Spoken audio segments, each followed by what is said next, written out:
It's Ivy Slater, and you're listening to Her Success Story podcast, a show where gutsy businesswomen share their success journey.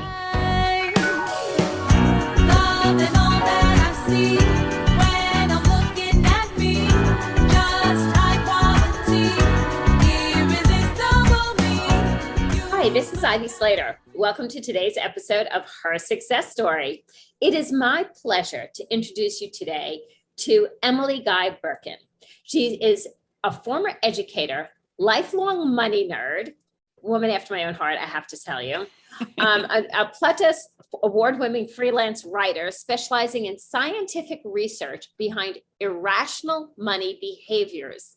How intriguing is that, irrational money behaviors? She's also the author of 5 books, including The 5 Years Before You Retire and Stacked, Your Super Serious Guide to Modern Money Management, who she wrote with Joe Shea. And Emily, if I'm pronouncing his name wrong, please correct me. But I am so excited to just chat with you today. Yeah, I have been looking forward to this conversation. So what really, you're an educator, from going from the concept of, teaching and education into financial perspectives is a bit unusual. So I have to ask about that. That's like a interesting transformation. How did that happen? So I like to say I tripped and fell backwards into becoming a money writer. I was a high school English teacher. That's my training is in high school English. I taught for 4 years, and then my husband and I moved while I was pregnant with my eldest child, who was due at the beginning of the next school year because we are excellent at timing. We're just really good at that. Yeah. So that first year, the plan was I was going to stay home with the baby for a year and then go back to the classroom. But I ended up taking on some writing gigs just to keep a little bit of money coming in. And one of the first writing jobs that I landed was for a financial website. So I had been thinking I'd be writing about like education, parenting, food, travel, kind of all the typical freelance writer stuff. But my dad was a financial planner, and I've always been very much of a money nerd. Like I think deep thoughts about money. That money geek. I like it. Yes. I like it. I relate to that. And so with that, so I was like, I think I could do this with that opportunity. And it was a really good fit because I found that I really enjoyed the research into anything that I was writing about financially. It fit in with the way that I already think about money. And I discovered that my background, having taught high school English, was really well suited to writing about money, because I had spent 4 years dragging unwilling and reluctant teenagers through Midsummer Night's Dream and the Odyssey. Midsummer Night's Dream, I love. The Odyssey, maybe not so much. It's funny because the kids were usually the opposite. The Odyssey, that was nice and bloody, so they liked that one. Midsummer Night's Dream, they're like, why are we reading this? But because I had spent time thinking creatively about how to make things like Midsummer Night's Dream, but also grammar and spelling and writing interesting and relatable to 15 and 17-year-olds who didn't want to be there, to give them a hook, to get them invested in what we were doing in the classroom, was excellent practice for finding ways to make financial decisions relatable to people who don't want to think about money.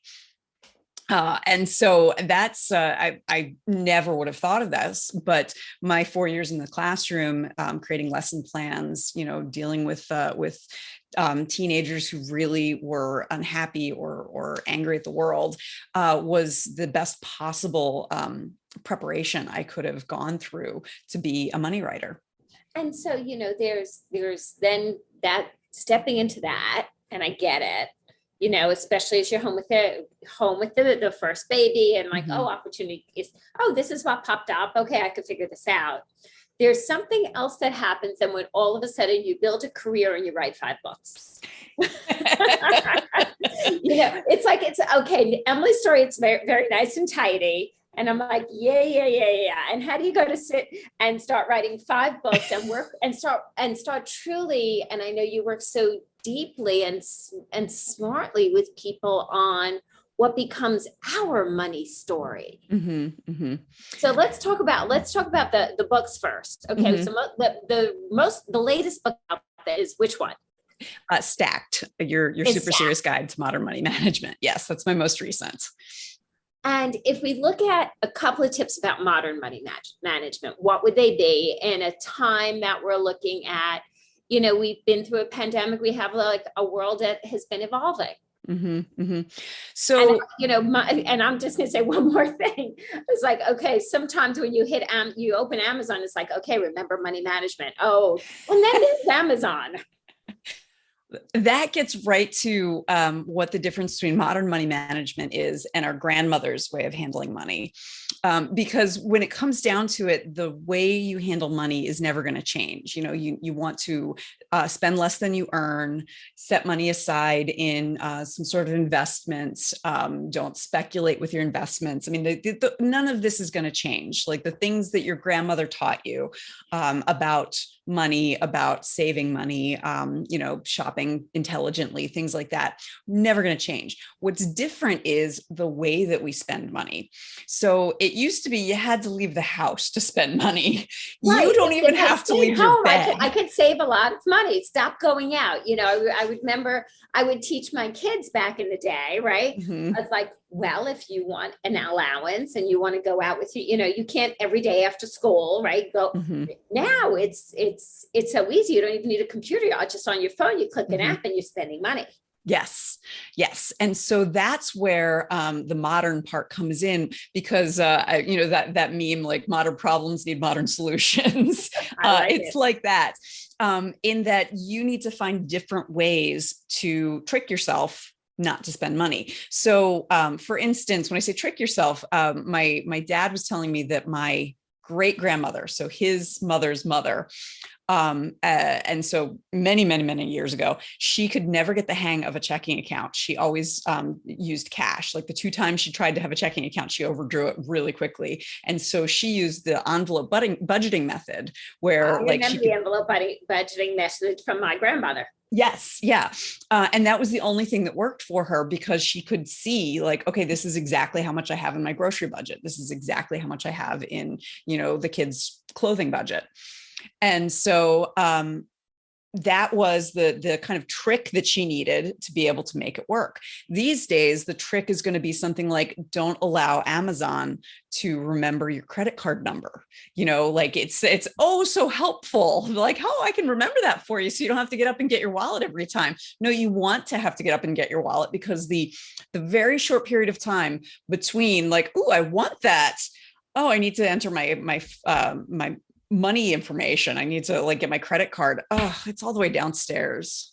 I don't think I want it that bad.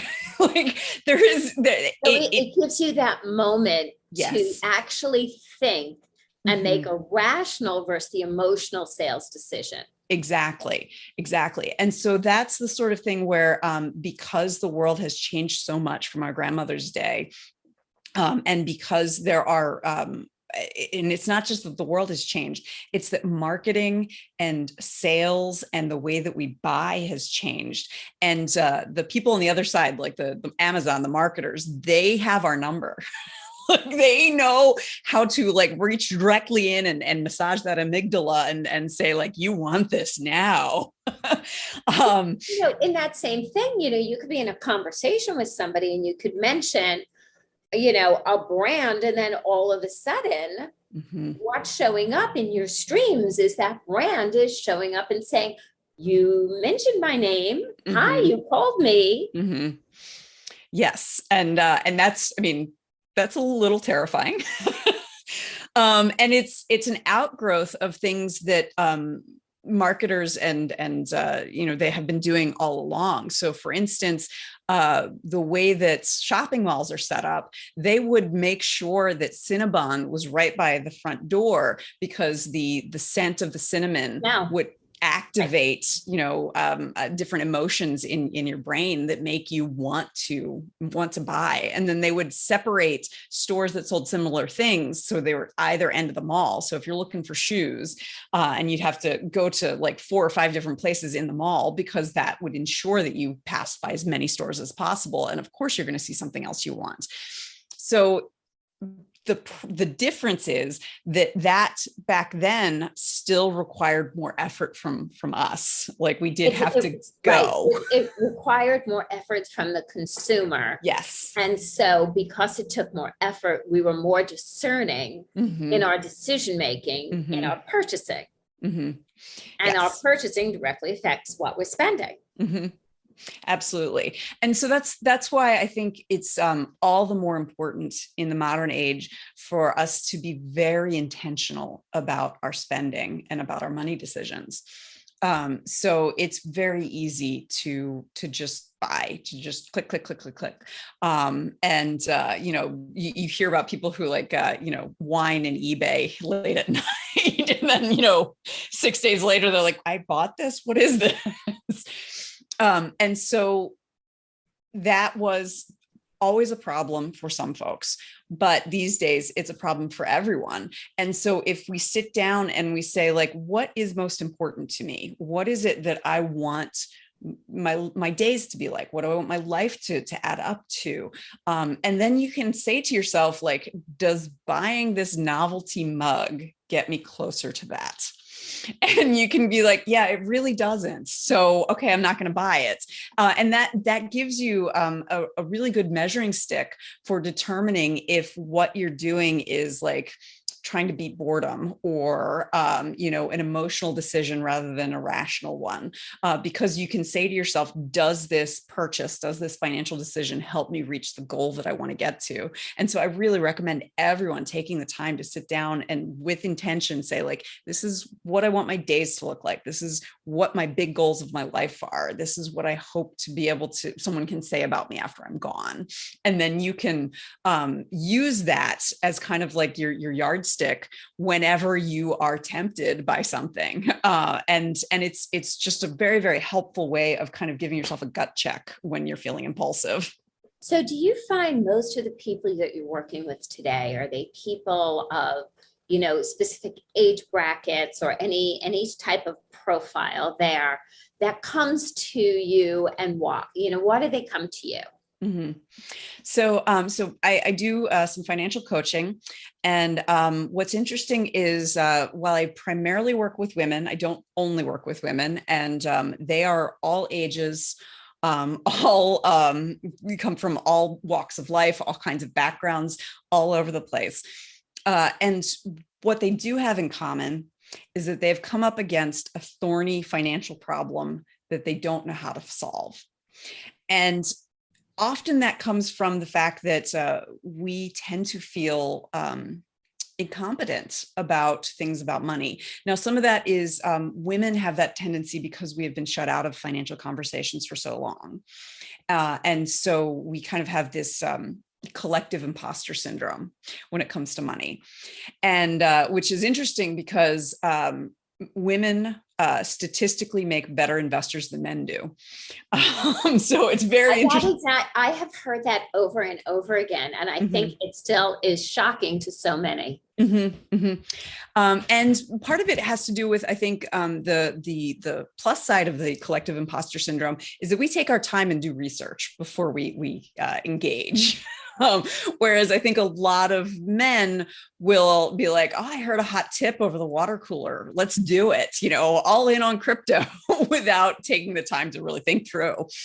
So, but what often happens is, and it's can be any kind of problem from, I had one client who was going back to school and she was eligible for more student loans than she needed. And she didn't know whether it would make sense to take on a little bit more to help with things like childcare and stuff like that. And so she just didn't know how to make the decision. So I was able to say, like, okay, if you take this much, this is how long it'll take you to pay it off. And this is, what the interest accrual will be if you take that much, so on and so forth. I had another person who had received a small inheritance, and she just didn't know what to do with it. And so, kind of talking her through the emotional aspect of it, because this is very common where someone will receive an inheritance and they know that their loved one meant it as a gift, but they feel guilty about it. And so they want to get rid of it as quickly as possible. And they're not thinking it like get rid of it, but they're thinking like, I need to help other people with this or else I'm betraying my love. Forward? What do I, right? Yes. I've had several clients who have left a marriage and are just trying to get themselves set up with like a new financial plan as an independent woman, and often in many cases after having been both financially and verbally abused by their spouses. And so, like in all cases, my clients would be able to solve these problems on their own. What is helpful for them to have is someone who is a clear-eyed third party. So, I don't feel you're not invested. It's not your money. It's not your emotion. It's not your story. And you're just helping them look at clear, hard facts. So they're making a clear decision. Exactly. And then the other benefit is that because I have spent all this time in this field, I can quickly find the information and I put it together in a way that's digestible. Whereas if they were to do it on their own, they could, but it would take hours and hours and hours. And it's the sort of thing where they might feel like I don't already have a day job, yes, a family, and a whole other life that goes on. Exactly. And so finding the time, it takes that much longer. It's a way to accelerate is what I'm hearing. Yes. And so that's one of the reasons why I'm a big fan of knowing who to ask, whether it's a coach who you pay or someone when you've got a thorny problem and you're like, I don't even know how to get into it.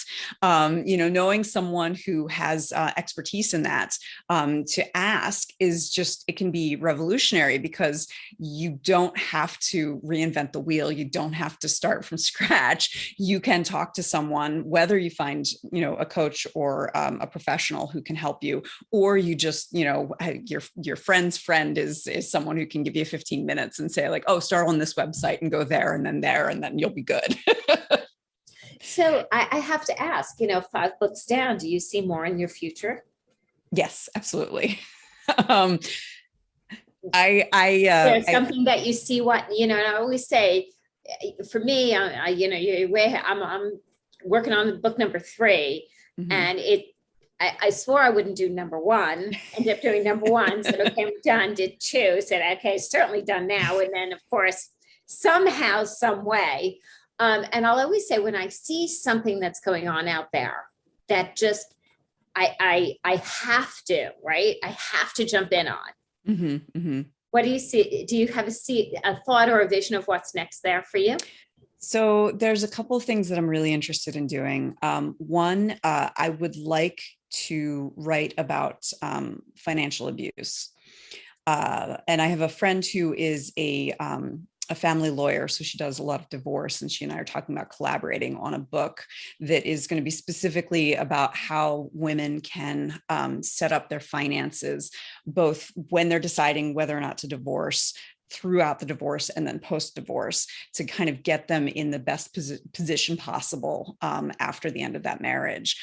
And that's very important to me, just because I feel like we don't talk about financial abuse enough. We don't, and often it looks like someone saying like, oh, well, this is just fair. It's fair for us to split things 50-50 when, not considering the fact that, she might have like a second shift after her first shift of doing all the cleaning in the house and the childcare. And she makes only 35% of what he makes. 50-50 is not exactly 50-50. So like helping people recognize that is something that is unacceptable and that we need to be talking about and need to kind of get over our taboo about talking about money, particularly if in terms of intimate relationships and marriage. So that's one thing that I'm really interested in doing. Another, I have for a long time wanted to write a book on how to teach children about money. And my idea for that is I would like to, for each chapter, be some aspect of finance. So like investing, credit, taxes, budgeting, all of those. I'd start with, these are the basics that everyone should know, because some parents would not know that themselves. And that's, we don't teach it. Of course, it's hard-won skills. So that would be the beginning. Like, this is what you're hoping to get your kids to understand by the time they're adults. And then with each of them, I would have ages and stages, actionable methods for teaching these things to children, starting from preschool all the way up through college, so that, no matter where you are, if you've got a 14-year-old, if you've got a newborn, if you've got a kid in college, you can read this book and say like, oh, okay, these are things that we can do to kind of help our kid learn how to handle his taxes, learn how to handle the credit card that he just got, any of those things. And it's so true. And having adult children, I will say it's very interesting, because different family, on the other side of that, different families teach it differently. And so when you look at that, okay, they're going out with their friends as teenagers, and each family is giving different information. Some families just give their kid a debit card, a credit card, or something of theirs. Some give them a certain amount of money. Some give each, and now that I'll always say, as teenagers, what comes through is what they've learned in the home, and every home teaches things differently. So it'd be very interesting to have a standard piece of education out there as a resource. Yeah. That's fascinating. Fascinating. So Emily, I have to ask, how can our listeners know more, reach out? I think it's such valuable pieces of information, because I know there's been various times in my life that I looked for a professional to just run through a financial decision. Back in the day, there was a business decision. I remember going to my accountant, and I kept calling him back. I said, he goes, no, we went over this. I was like, but something's not feeling right. And I wish I had that other someone who got finance and numbers to discuss that with. So how can our listeners follow you, find your books, and reach out to you?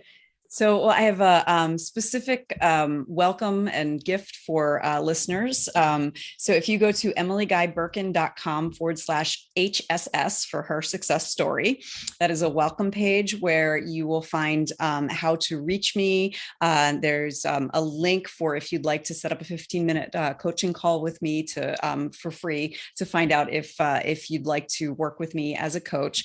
And then I also have a free download of an exercise I call the 5 whys, which can help you kind of figure out what that big life goal is, what it is, how you feel about money, what it is you want to do with it. So that's all there on that website. So emilyguyberken.com/HSS. You can also find me on Twitter. I spend way more time there than I should. And my handle is @EmilyGuyBirken. I'm also on Instagram @EmilyGuyBirken. You mostly will see my drawings. I do little cartoons most days. Oh, cool. I can't wait to be checking in on this. And then author Emily Guy Birken on Facebook is also a place you can find me. Wonderful. Emily, I cannot thank you enough for joining us today on Her Success Story and offering our listeners a free gift. And I encourage everyone to, when you receive a gift, check it out and say thank you. Well, thank you so much for having me. This has been a blast. It has been a blast. And listeners, what I will say at the end of every episode is take a moment and from listening in, saying what resonated for you most. What was your biggest aha, your takeaway? What idea, thought really, for lack of a better word, see, there's a little snap, stuck with you. And then what are you going to do about it now that we have that piece of information? What action are you going to take? Feel free to put it in the show notes so we can help support you, as well as when this episode resonates with you, pass it forward to others. Let's get the words out there. Thanks again. See you next Monday at Her Success Story.